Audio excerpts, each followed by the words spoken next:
6살 때 근거로 기억을 하고 있습니다. 저희들이 별로 잘 살았다라는 그 기억은 없는데, 또 이렇게 또 기억을 더듬으면은 참 힘들게 살았다라고 생각되는 그 가운데서도 다른 사람들이 누리지 못하는 그런 환경들을 좀 복되다고 생각하는 환경들을 누리고 살았던 그 기억들이 있어요. 그 6살 때의 기억인데, 어머니가 그 몸이 좀 약했던 것 같아서 휴양이 필요했던 것 같아요. 그래서 일종의 그 피저죠, 피저를 하는데, 서울에 살고 있던 우리들이 부산의 그 송도 해수욕장 앞에서 어머니가 한 1년 동안 거기서 요양을 하셨던 것 같아요. 그러니까 우리 가난한 형편에서 이 다른 데다가 뭐 방을 얻고 이렇게 해서 요양을 할 수 있게 한다는 것이 쉬운 일은 아닌 것 같은데, 어쨌든 모르겠어요. 어쨌든 그랬던 것 같아요. 그래서 제가 한 1년 동안 부산에서 그 송도 해수욕장 위에서 살았어요. 그 위에서 살면서 지금 생각하니까 그 장기려 박사님이 운영하는 그런 병원 같은 데를 제가 이렇게 몇 번 간 적이 있고, 기억에 선교사들도 거기서 많이 만났던 기억들이 있어요. 너무 오래된 기억이라 정확하게 얘기를 할 수는 없지만, 그때 이제 제가 송도 교회를 다녔습니다. 송도 교회를 다닌 걸 기억을 하고 있는 거니, 제가 주기도문이나 혹은 사도신경을 외운 기억은 없는데, 시편 23편을 제가 외운 기억이 있어요. 시편 23편을 그때 6살 때 제가 그것을 교회 앞에서 외워가지고 칭찬도 많이 받고 상도 많이 받았던 것 같아요.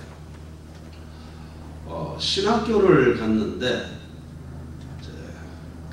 어리버리 해가지고 3학년에 편입을 했으면 3학년 클래스에 가야 되는데 2학년 반에 가가지고 멍청하니 앉아있다가 1시간이 지난 다음에 여기가 내 이름을 안 불러요. 그래서 왜 안 부르냐 했더니 2학년 반이라 그래서 1시간이 지난 후에 3학년 내 반을 찾아갔는데, 그 반에서 제일 처음 만났던 분이 누구였는가 하니 김진택 목사님이라는 분을 만났어요.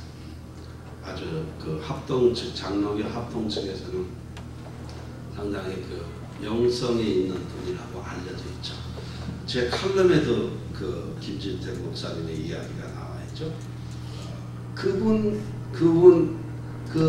처음 신학교에 강의 시간에 만났는데, 그분이 그때 저한테 강의를 그 클래스에서 강의를 했던 것이 시편 23편이었어요.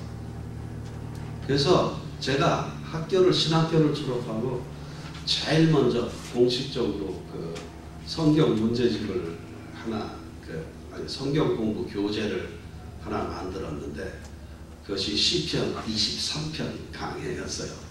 이런 오랜 세월 동안 제 신앙의 삶 속에서 기억되는 몇 가지, 아주 분명하게 기억되는 몇 가지 기억들이 있어요. 그것이 시편 23편 성경 공부 교재를 만하게 만들어서 지금도 제가 다 없어지고 한 권 제가 가지고 있습니다.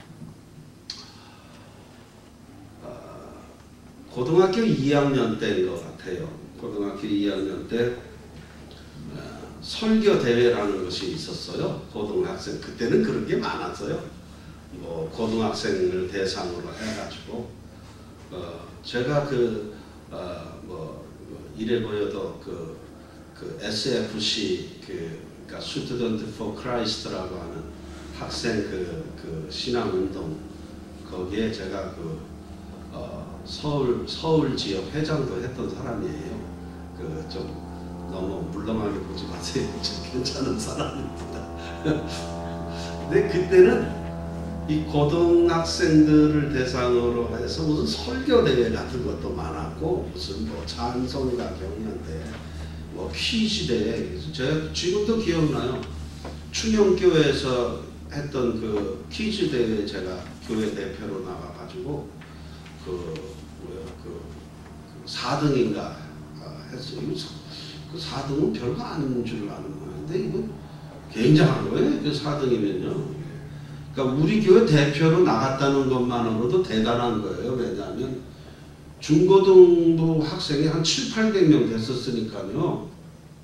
그 중에 대표로 나간다는 것만으로도 제가 대단한 실력이 가지고 있어요.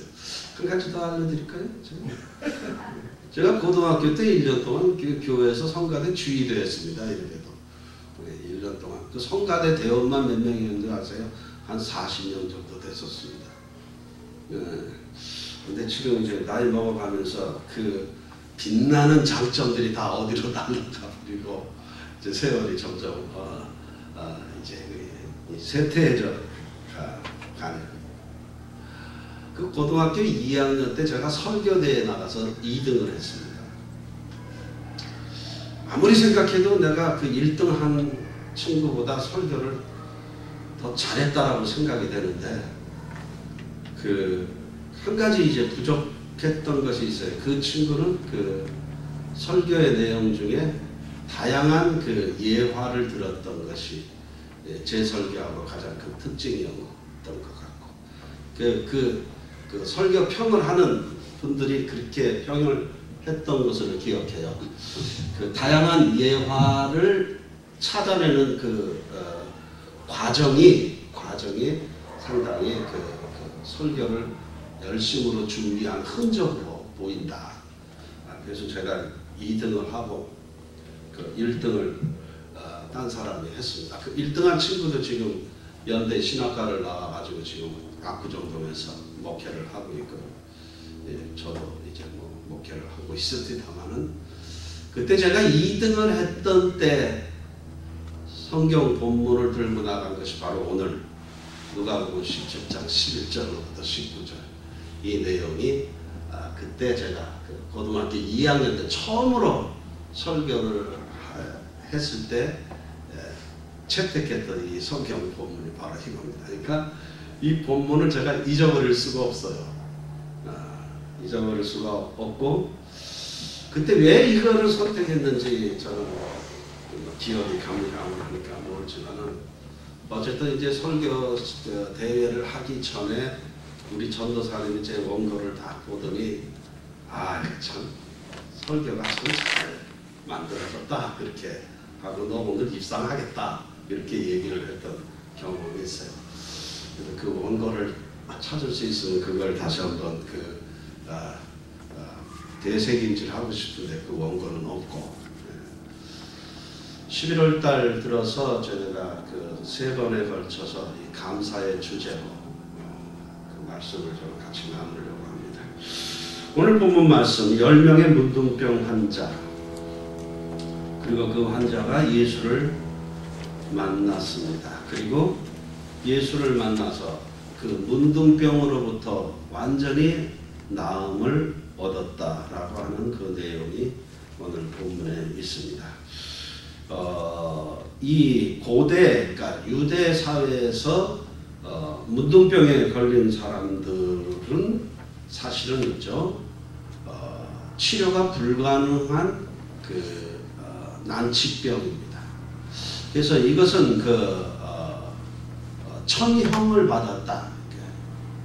하늘로부터 벌을 받은 병으로 그렇게 취급을 당했고, 그래서 이 병에 걸리게 되면 사는 동네에서 쫓겨나서 그 사람들만이 사는 동네에서 따로 모여서 살도록 격리 수용해야 되는 그런 사람들이었죠. 이 천형으로 분류되었던 이 문둥병이 예수님을 만나서 그 나음을 입었다라고 하는 그러한 기적의 사건이 오늘 본문 가운데 있습니다.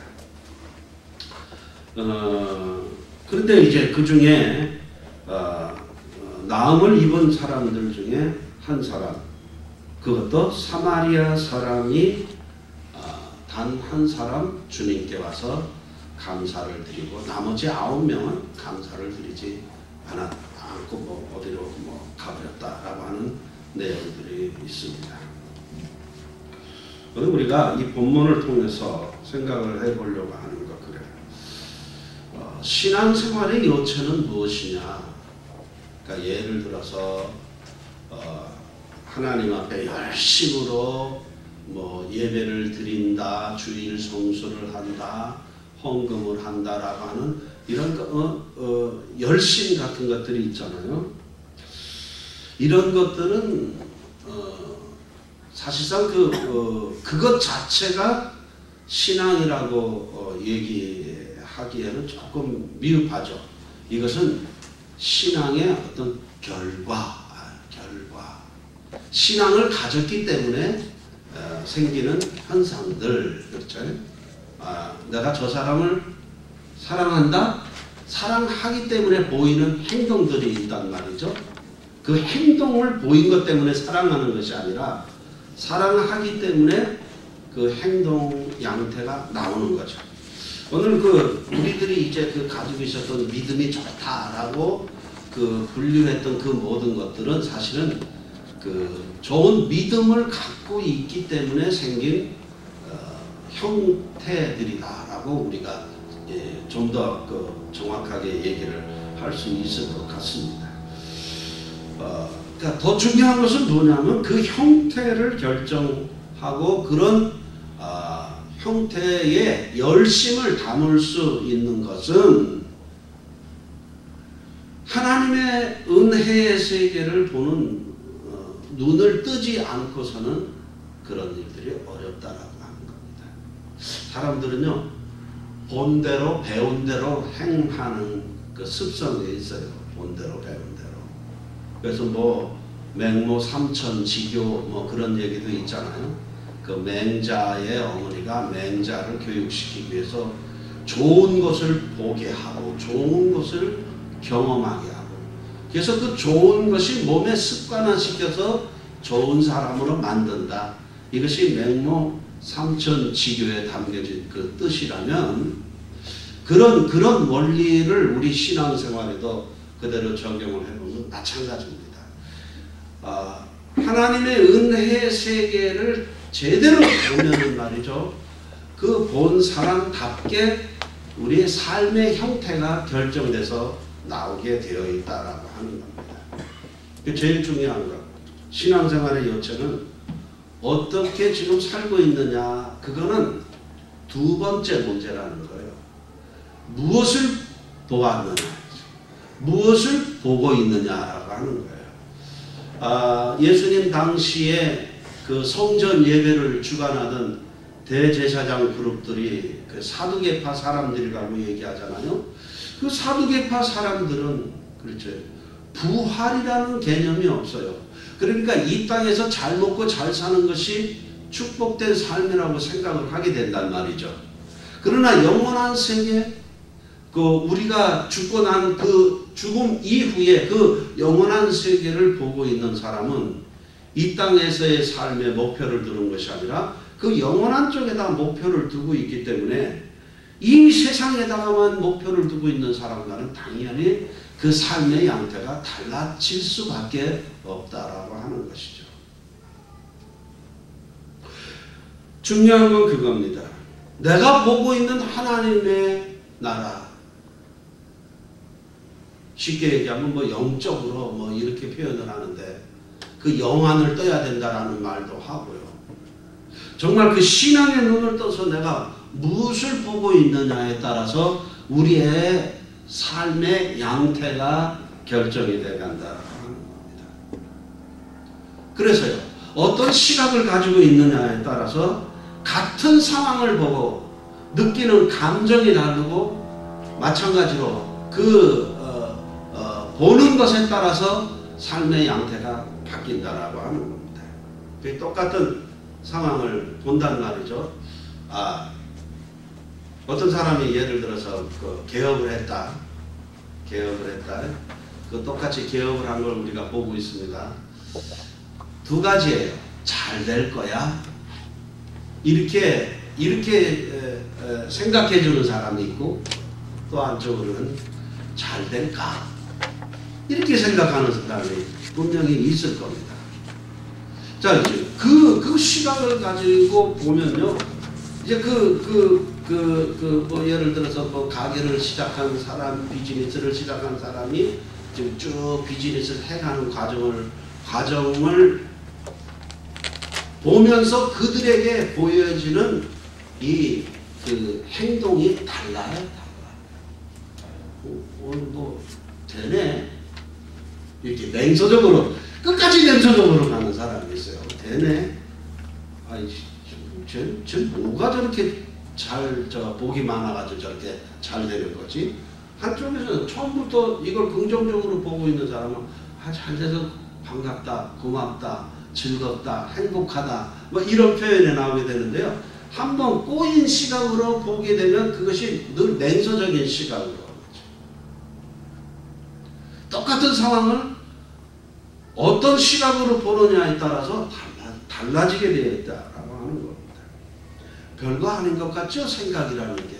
그러나 이 생각이 우리 몸 바깥으로 나왔을 때는 전혀 다른 모습으로 달라질 수도 있다라고 하는 거예요. 오늘 예수님으로부터 치료를 받은 이 10명의 문둥병 환자, 똑같은 고통 속에서 있었던 사람, 그리고 똑같이 예수님을 만나서 똑같이 나음을 입었다라고 하는 겁니다. 그런데요, 여기에 9명과 1명은 극단적인 차이를 보이고 있죠. 9명은 뭐예요? 기적을 기적 그 자체로 보고 있는 것이죠. 1명은 뭐예요? 기적의 근원이신 예수 그리스도를 보고 있는 거죠. 이건 엄청난 차이가 있습니다. 기적을 그 기적 자체로 보느냐, 아니면 이 기적의 근원이신 하나님을 바라보느냐, 역시 마찬가지로 반응은 다를 수밖에 없다라고 하는 겁니다. 기적을 기적 자체로 보는 사람, 대부분의 사람들이 다 그렇죠. 자신에게 일어난 이 복된 상황을 행운으로 보는 거예요. 행운으로. 혹은 내가 충분히 이런 거 받아 누릴 만한 뭐 자격이 있다라고 생각한다든가, 아니면 내가 뿌려놓은 씨앗이 있어서 내가 이런 열매를 거둔다든가, 그런 생각을 하게 될 겁니다.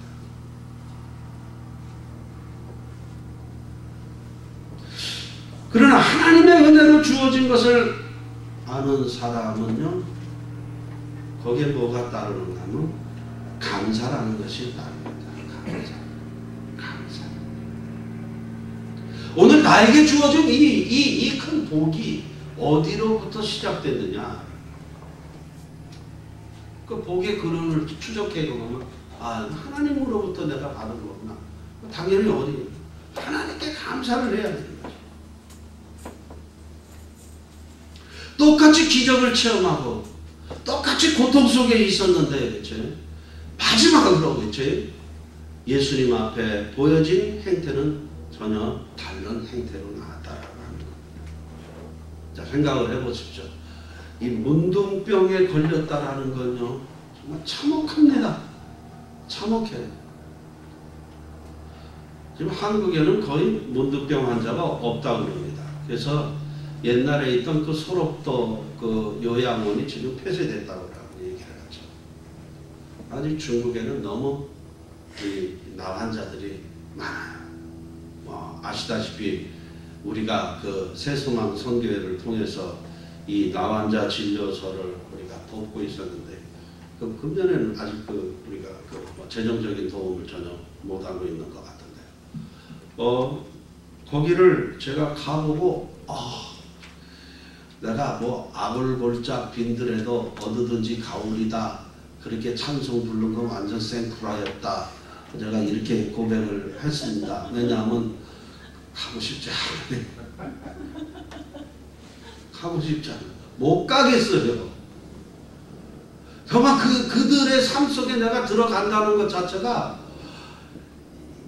이게 무슨 뭐 싫다 좋다 나쁘다 이것을 느끼기 전에 먼저 이 근육이 내 생각보다도 먼저 근육이 긴장을 해가지고 야 이거 정말 너무너무 거기 제가 3일 동안 있으면서요 3년 동안 있었던 것 같아요. 3년 동안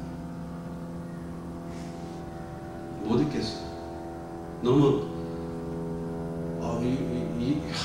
진짜 못 있겠어요.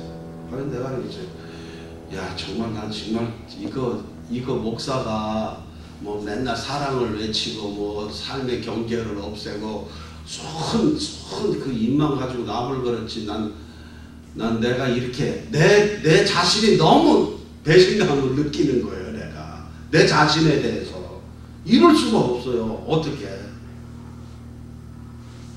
단 한순간도 거기를 못 있겠죠.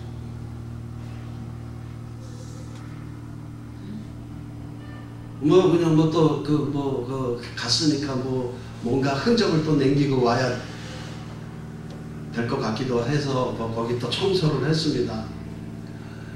내가 혹시 사진 찍은 거 여러분 보셨는지 모르지만 말이죠. 그 청소하는데 완전 중무장으로 거기서 그 균이라도 하나 튈까봐 여기까지 고무 장갑에 하고 그 벗을 때도 이거 아주 그냥 조심스럽게 벗는 거예요. 혹시 튕길까봐. 내가 짜증이 나는 거예요. 내가 내 자신에 대해서. 힘듭니다. 산다는 것 자체가. 이거 다 없어지잖아요. 손가락, 발가락이 다 없어. 밥을 먹는 것 자체도 고통이고, 이제. 그러니까 살아있다는 것 자체가 그 지옥처럼 느껴질 수밖에 없는 그 사람들이죠. 그 고통이 기가 막힌 거. 거기서 어떤 할머니가 아주 이쁘게 술을 놓은 거를 갖다가 이렇게 하나 보여주는 거예요. 너무 이쁘게 술을 놨어.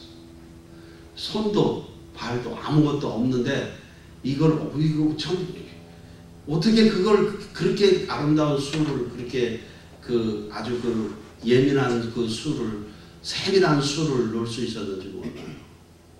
감동을 제가 받고 왔습니다만, 한국에서 연락이 와서 거기 안 가려고 해서 싫어. 못 가. 내가 그랬어요. 처참합니다. 사는 것 자체가. 보세요. 그 처참한 삶 속에서 기적을 통해서 나무를 입었다. 이거 하늘이 날아갈 것 같은 그 기쁨, 행복함, 그 뿌듯함. 근데 이것이 얼마나 소중한 것임을 깨달아도 그 소중함이 어디서부터 온 줄을 모르니까.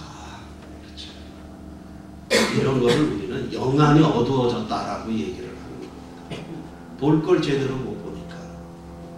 참된 겸손과 감사함이 없어요. 감사함이라는 것은 겸손에서부터 나오는 겁니다. 이 겸손이 뭐예요? 내가 사는 삶의 근원이 당신으로부터 시작됐습니다. 이거 고백하. 오만함이 뭡니까? 내가 그렇게 살 만한 가치가 있으니까 이런 복을 누리고 사는 거야. 이것이 오만함. 오만한 사람 절대 감사 못합니다. 절대로 감사를 못해요. 기적의 실체가 뭡니까? 문둥병이 고침을 받았다. 그 문둥병을 고침을 받았다라는 건 뭐예요? 메시아를 만났다는 증거입니다.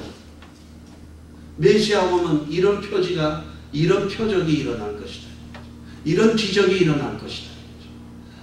안전뱅이가 일어나며 소경이 눈을 뜨며 문둥병자가 고침을 받으며 죽은 자가 다시 살아날 것이며 이것이 메시아의 표지예요.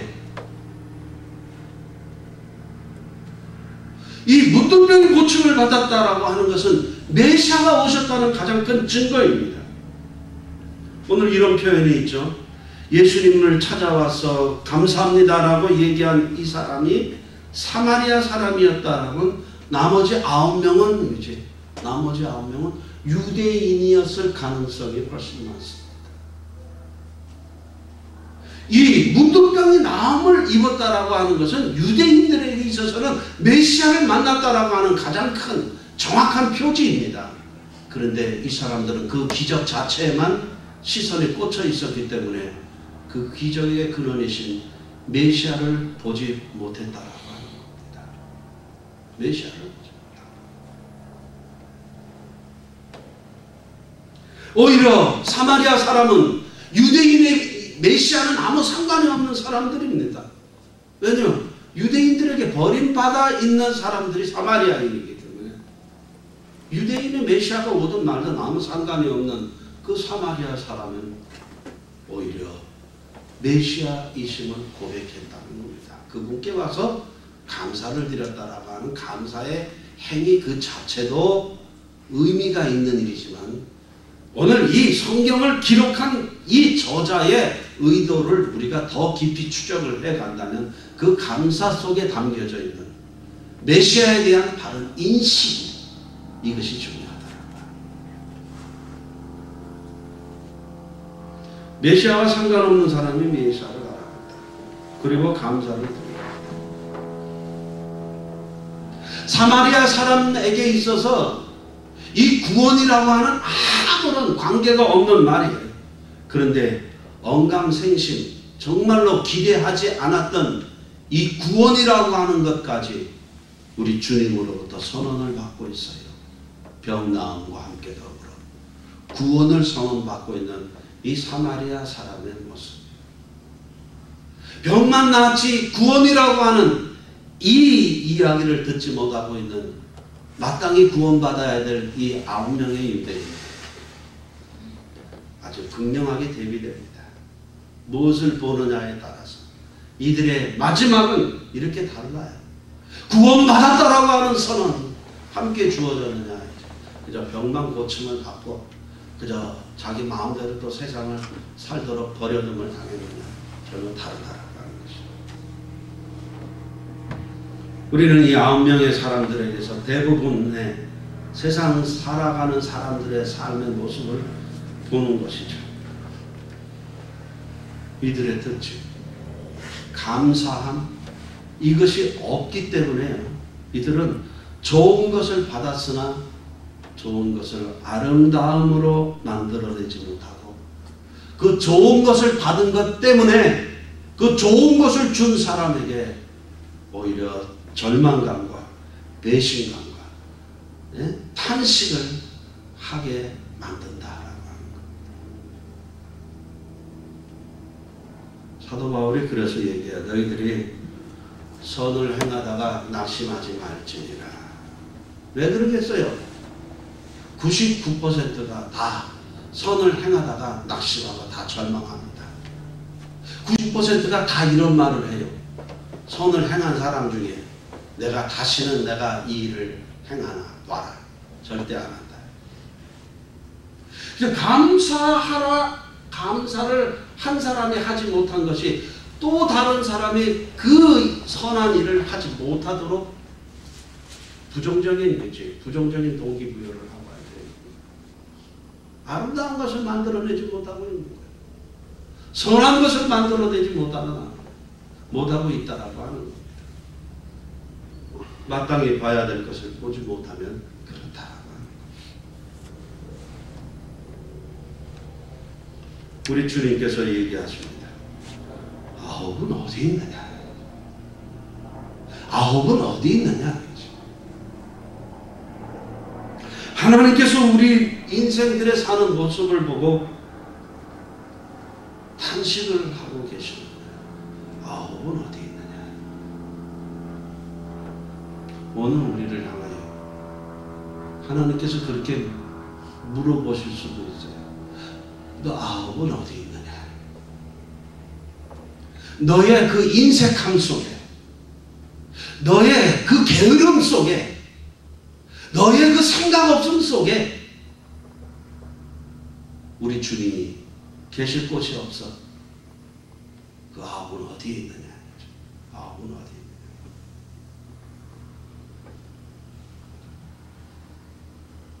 가인이 한 대답을 하시렵니까? 내가 그것을 지키는 자이오니까 지켜야 합니다.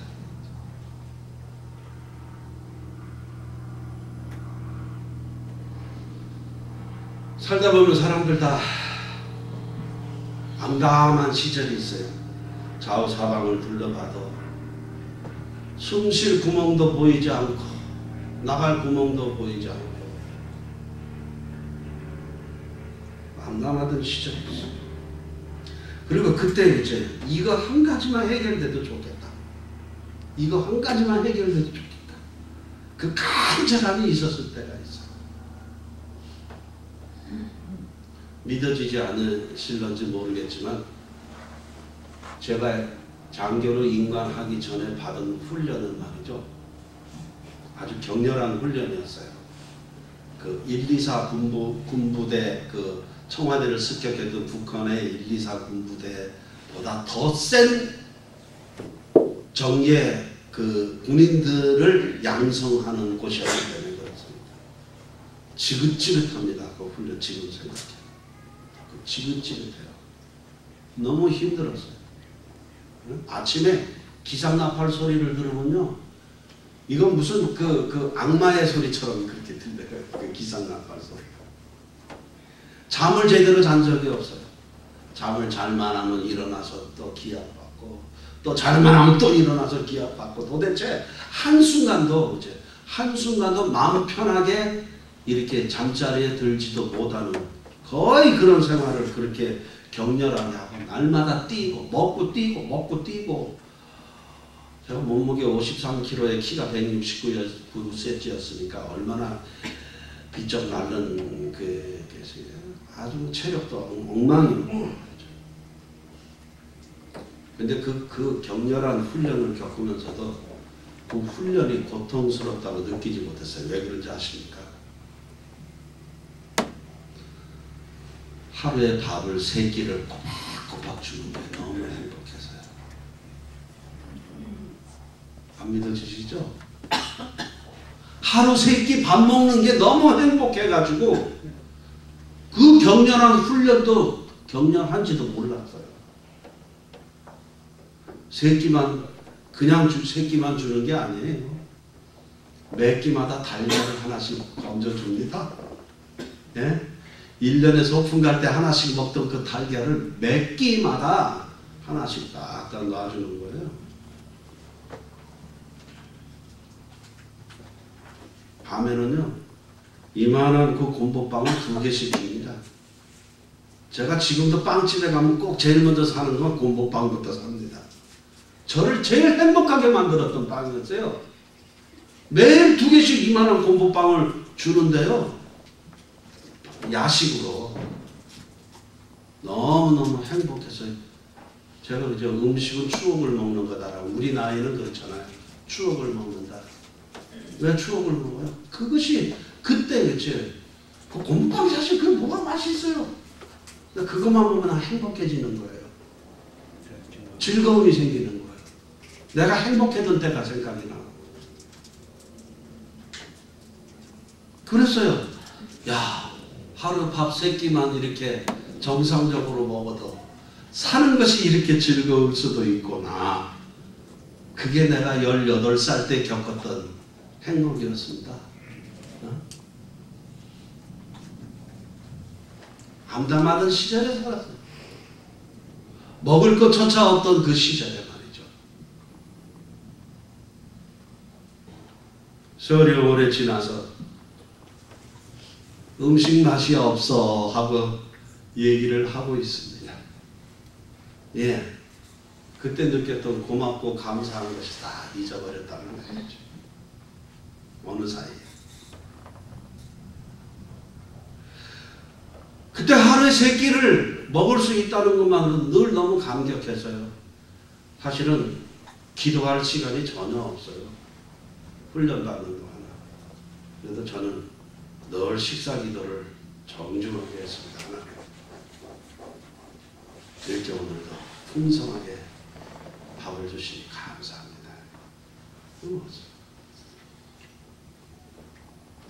근데 그 감사함이 지금 다 잊어버렸어요.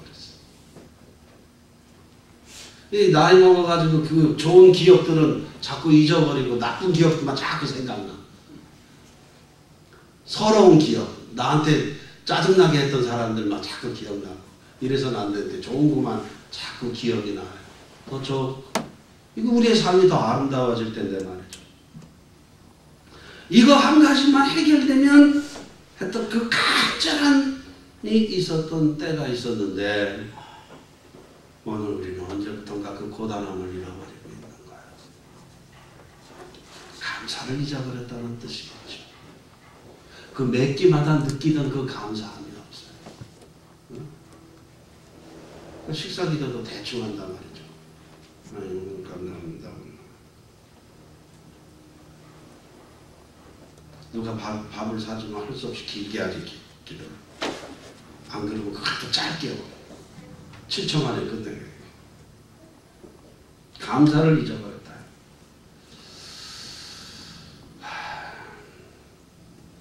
우리 말씀의 교회 교우들 다 좋아요. 한 사람 한 사람 따져보면 흠잡을 것이 다 좋은데 전체적으로 딱 따지면 아주 큰 흠들이 또 몇 가지가 생겨요. 처음 예수 믿었을 때 그 뜨거움과 열정들이 상실해버리고 그 간절함이 없어. 선하게 살아야지 이건 있는데 그 간절함이 없어. 그 부족하던 때 하나님께 그 소원을 아뢰던 그 간절함이 없어. 그 간절함이 없기 때문에 열심이 보이지 않고 뜨거움이 보이지 않고 나태해진 신앙생활이지. 입만 살았지. 입만. 지식만 머리에 가득 차서 감사의 모습이 언제부터 없어졌어. 나이 먹었다는 이유로, 몸이 아프다는 이유로, 형편이 안 된다는 이유로. 아니요. 처음 은혜 받았을 때 우리가 형편 따지면서 우리를 헌신해서 드렸는가요? 아닙니다. 이유가 많아지고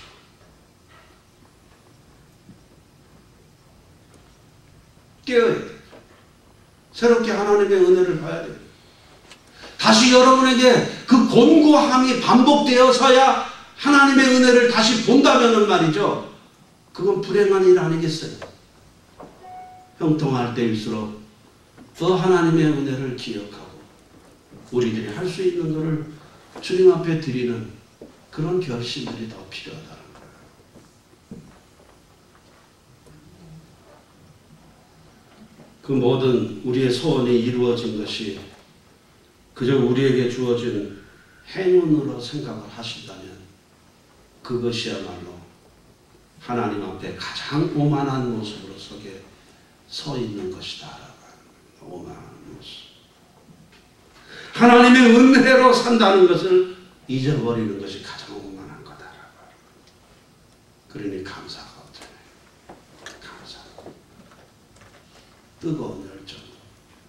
첫사랑도 다 잃어버리고 그저 우리는 습관적으로 그저 교회 나와 습관적으로 교회 나와 조금 늦게 가도 상관없고 한 번 좀 빠져도 관계없고 구태의연한 모습으로 오늘 우리들이 지금 바뀌어가고 있지 않을까 생각합니다. 그런 우리의 모습을 보며 그 아홉은 도대체 어디 있느냐라고 하는 그 주님의 탄식이 나를 향해서 하는 탄식이라면 이거 화들짝 놀래야 될 일이 아니겠습니까? 10명 중에 10명 중에 1명 그 사마리아인 그 버림받은 사람 그에게 오늘 너에게 구원이 주어졌다라고 하는 내 믿음이 너를 구원하였다라고 하는 진짜 축복된 말씀을 들을 수 있었던 그 한 사람의 사마리아의 문둥병자. 그 축복의 메시지를 오늘 우리들이 들어야 되지 않겠습니까?